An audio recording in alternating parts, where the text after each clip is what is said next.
নিজের আপকামিং মুভির অন্যরকম প্রচারণা করলেন পরিচালক মোহাম্মদ ইকবাল। বাইক নিয়ে রোড শোতে ডেড বডির যে প্রচারণায় পরিচালকের সাথে আরও ছিলেন ছবির অভিনেতা ওমর সানি। ৩ মে শুক্রবার প্রেক্ষাগৃহে মুক্তি পাবে ডেড বডি। সৃষ্টিকর্তার এই সুন্দর পৃথিবীতে মানুষের জীবনে এমন কিছু ঘটনা ঘটে যায়। কথা ছিল গেল ঈদে প্রেক্ষাগৃহে আসবে ভৌতিক ঘরানার অ্যাকশন ছবি ডেড বডি, কিন্তু হল জটিলতা সহ নানা কারণে মুক্তি পিছিয়েছে সিনেমাটির। নতুন সূচিমতে ৩ মে প্রেক্ষাগৃহে আলোর মুখ দেখবে মোহাম্মদ ইকবাল পরিচালিত ছবিটি। মা, আমাকে বাঁচাও মা, আমি আবার ওদেরকে দেখতে পাচ্ছি। প্রেক্ষাগৃহে মুক্তির আগে সোমবার ছবির প্রচারে শতাধিক মোটরসাইকেল নিয়ে রোড শো করেছে ডেড বডি টিম। নির্মাতার সাথে যে আয়োজনে উপস্থিত ছিলেন চিত্রনায়ক ওমর সানি। এটা তো আমরা 90s থেকে এটা আমরা অভ্যস্ত, তো এটা তো হারিয়ে গিয়েছিল। তো ইকবাল আর আমরা একটা প্ল্যানিং করলাম, ইকবালের মাথার থেকে এটা আসলো। আমরা যে এটা গ্রেট একটা কনসেপ্ট, আপামর সব জনতার কাছে ছবি দেখার আমন্ত্রণ পত্রটা পৌঁছে দেওয়াই হচ্ছে একটা ভালো কাজ এবং লক্ষণ।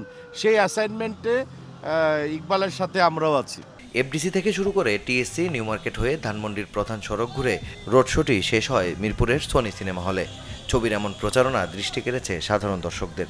আসলে এটা তো আগে দেখি নাই, এরকম প্রচার যে হয়, এরকম টিম করে আসে, ইউনিফর্ম একই রকম থাকে, এটা আগে দেখি নাই।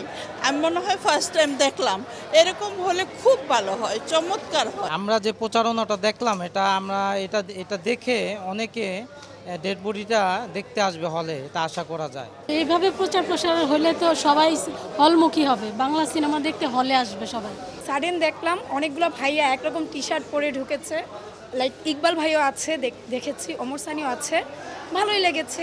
এরকম যদি প্রচার প্রসার হয় আমাদের বাংলা মুভি অবশ্যই সবাই দেখবে। যেটা আমাদের পার্শ্ববর্তী দেশগুলোতে কিন্তু হয়ে থাকে, যে যারা সিনেমায় থাকে ওনারাই প্রচারে আসেন, তো আমাদের দেশেও এটা চালু হয়েছে এবং এটা খুব ভালো একটা উদ্যোগ। পরিচালক বলেন, রোড শোর মতো এমন প্রচারে ভালোই সাড়া পড়েছে।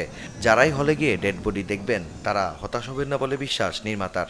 যেভাবে সিনেমার জন্য মানুষ ভালোবাসছে, হ্যাঁ, এবং রাস্তায় আমরা যেভাবে র্যালি করে আসছি, যেভাবে আমাদেরকে সাহায্য করতেছে প্রত্যেকটা মানুষ, এটা অনেক বড় ব্যাপার। আমরা চাই সিনেমাকে অনেক দূরে নিয়ে যেতে, এবং সেই কারণে আজকে এত সুন্দর একটা র্যালি করতেছে। প্রত্যেকটা মানুষের ঘরে ঘরে ডেড বডিটা পৌঁছানোর একটা লক্ষ্য ছিল। আরেকটা লক্ষ্য ছিল এবার ঈদে সমস্ত মানুষ ডস খেয়েছে ছবি দেখে, ডেড বডি দেখে কেউ ডস খাবে না। ইনশাল্লাহ ডেড বডি দেখে আবার হলে যাওয়ার একটা সুযোগ করবো, চেষ্টা করবো। ডেড বডি ছবিতে বিভিন্ন চরিত্রে অভিনয় করেছেন চিত্রনায়ক জিয়াউল রোশান, শ্যামল মৌলা, রাশেদ মামুন অপু, কলকাতার অভিনেত্রী অন্বেষা রায় এনি সহ অনেকে। মাকসুদুল হক ইমু, চ্যানেল 24, ঢাকা।